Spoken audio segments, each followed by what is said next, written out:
What's going on, my trainer club? Today we're going to talk about how powerful excellent throws are in Pokemon Go right now to make sure that you guys fully max out on everything to get your XP all the way to level 50 XP at 176 million. So welcome to the trainer club. Here we go.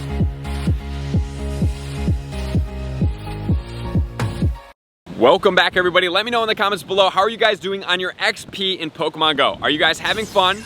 Are you guys struggling? Are you like, man, this is gonna be impossible? Or are you guys already past it onto level 50 XP? Because as I did say in the introduction, you are gonna need a total of 176 million to get all the way to level 50. And I have talked about this in the past. I even predicted that when level 50 comes out, it was going to require 150 million is what I thought, XP to get you all the way there. And I was short. I thought 150 million was a lot, and it's actually 176 million. So what I'm gonna recommend now is that even if you guys are at 176 million, imagine in Pokemon Go, if at some point they decide to raise the level cap again, 10 more levels to level 60, because Pokemon in like Sword and Shield, Pokemon in Let's Go, they do go beyond level 50, they go beyond level 60, right? So for me, that says maybe at some point, and I'm talking like this isn't anywhere in the near future because we just got level 50. It took 4.5 years to be able to raise the level cap just to this. I would say in another 4.5 years, which is a long time, but we might as well be proactive, that if they do raise it all the way to level 60, the XP required would be approximately 500 million. Whether you are there right now, whether you are not even close to there, whether you're not even close to 50 right now, I wanna make sure you guys know and have strategies, because there have been XP rebalances. As you guys do know, when you did check out my Calm Day tips for the 3x catch XP for the Shiny Fletchling Calm Day, I want you guys to make sure that you guys are doing everything you possibly can and to not just like wait for XP to like hit you in the face all of a sudden.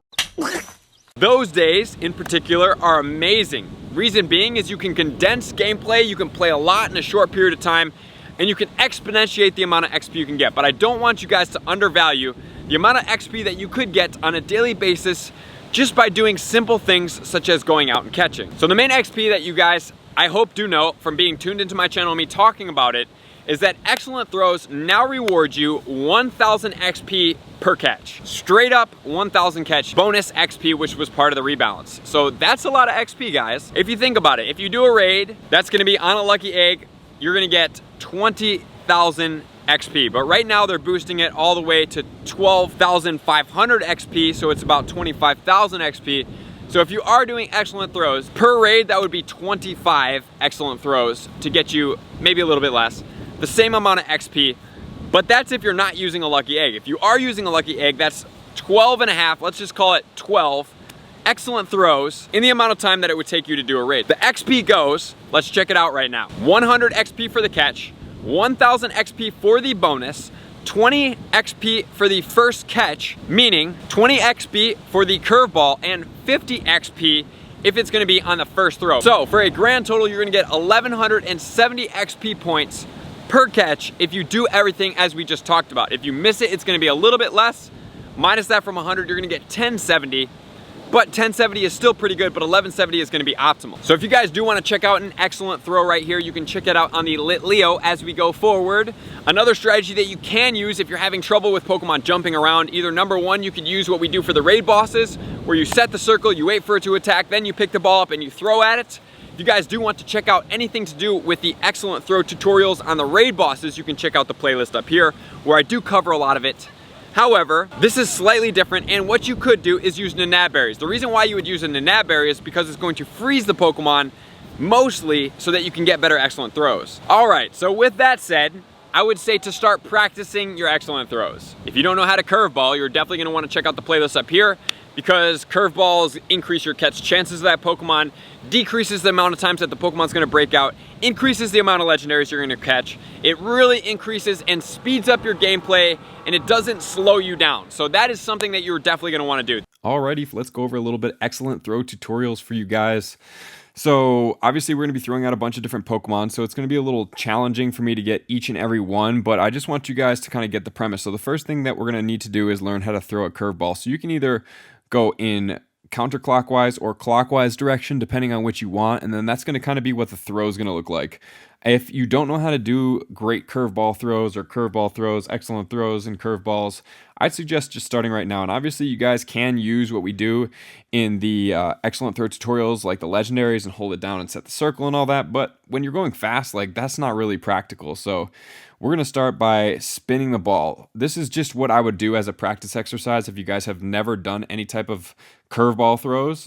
Curveballs, just spin in the bottom, and then you're going to come up and release up into the corner. And depending on which Pokemon you're using or where that Pokemon is on the screen, it's going to vary on the screen where you release it. So you notice that's going to be a smaller one, that's going to be a further back one, and the further back one obviously is a Pokemon such as like a Snorlax or something. You're going to need to adjust the velocity, how fast you throw the ball, right? Or you can just go ahead and throw it a lot shorter. So let's get into this right now. So the Plusle is going to be number 1. It's about a medium width, so it's not super far back. It's about right here. So notice the far that I did in the first was probably like a Snorlax. Boom, there's the Plusle.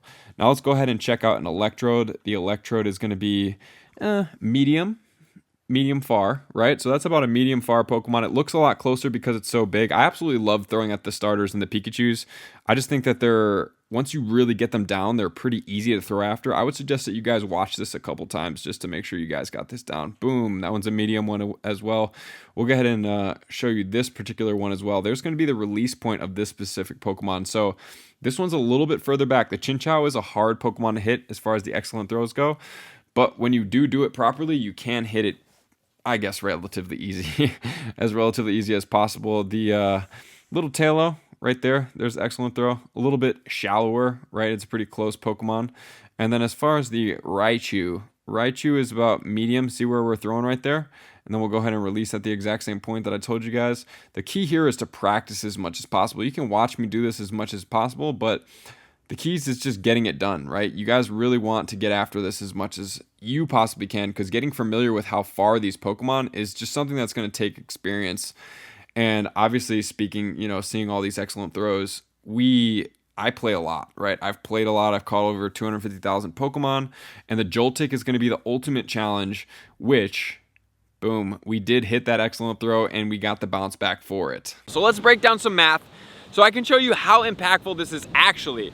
And this is just using excellent throws and lucky eggs in Pokemon Go.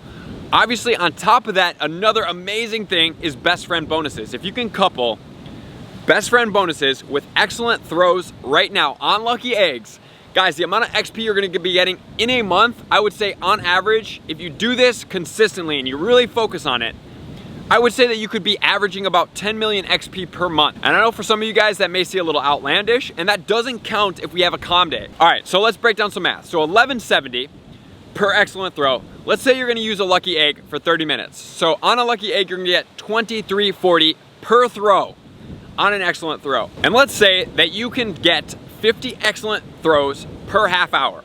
I think you can do it. When I was doing it, on my way to 50, I was averaging 70 to 80 excellent throws. If you guys do want to see that entire video, you can check it out up here, where I did 1,000 excellent throws in a day, 13 hours exactly in 20 minutes. And it got me 1,500,000 approximate XP, which is a lot of XP for one day. And that was basically doing, I think I did like 40 raids. So I did do some raids in there, but it did slow me down. But mostly based everything on was excellent throws. So if you do 50 in a half hour, you're gonna get 117,000 XP on one lucky egg in a half hour. Let's go ahead and double that. So that's gonna be 234,000 XP in an hour if you just dedicate an hour to doing a lot of excellent throws. The one main point I'm gonna make here is that you have to be in an area that either is lured up or it produces a lot of natural spawns. And it has some type of loop where spawns can regenerate. And I would also say using an incense would definitely help, because you have 2 lucky eggs and an incense. That's gonna be an hour duration. So let's say you just take those, you do 50, 30 days in a month, let's just average it. You are going to get 7 million XP in a month if you dedicate 1 hour every single day to hitting excellent throws, and you get at least 100 excellent throws in that hour. Some of you guys may be right now saying, that's virtually impossible for me, which is totally okay. The more you work at it, the more consistent you get. Similar to as you have done any other practice in your entire life, you will get better and better at it in Pokemon Go, just as you did with basketball or soccer or writing, or speaking a new language. Anything you practice enough, you will start to get better. The more you play, the more you catch. Not only that, you're gonna be adding Stardust to your bag as well, which is always a big win. And I would suggest that instead of buying the boxes, I would suggest buying the egg packages. It's going to make sure that you get the most amount of bang for your buck just getting your eggs in Pokemon Go rather than adding raid passes and all this other stuff.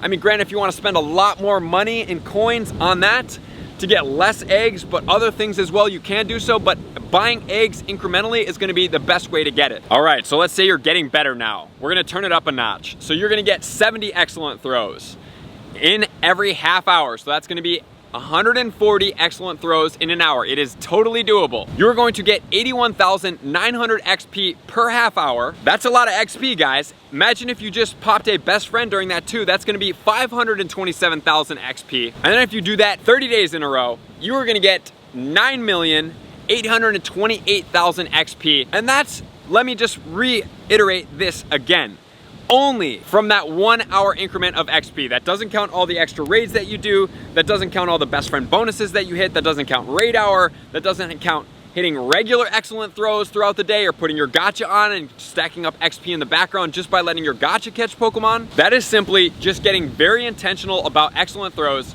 hitting them consistently, getting better in Pokemon Go, and maxing out your gameplay. So I know that you guys can do this. I've been doing it. I'm going to keep doing it. Maybe I'm not going to do it on a lucky egg, but I am definitely going to keep striving towards that 500 million XP mark, because once then I do get that, and I'm not even halfway there, I can definitely say that then I would feel very comfortable resting as far as XP goes in lucky eggs. So let me know if this helps, guys. I just want to make sure that you guys do know about this. I have more videos coming out. We're going to do best buddies. We're going to talk about new egg strategies. So thank you for being here, likers, commenters, subscribers, Patreon members. Everybody takes their support, subscription, and participation to the next level. I'm gonna see you guys out on the next video. Peace. You guys are good. Oh, no worries. Oh, you're totally good. Oh, no worries. Absolutely. How you doing? Doing great. Awesome. Bye. I want to take this time to thank everybody who supports me in every facet. It means the world to me, and an extra special thank you to all my Patreons. I greatly appreciate the extra support to continue to allow me to pursue Pokemon Go full time, allowing me to create my daily video uploads in the most timely fashion for everyone's benefit. Plus, I get the amazing experience of sharing my creative processes behind the scenes and raiding all around the globe with select upper tiers. Thank you everybody for being a part of the Trainer Club. You all mean the absolute world to me, and I will see you guys out on the next video.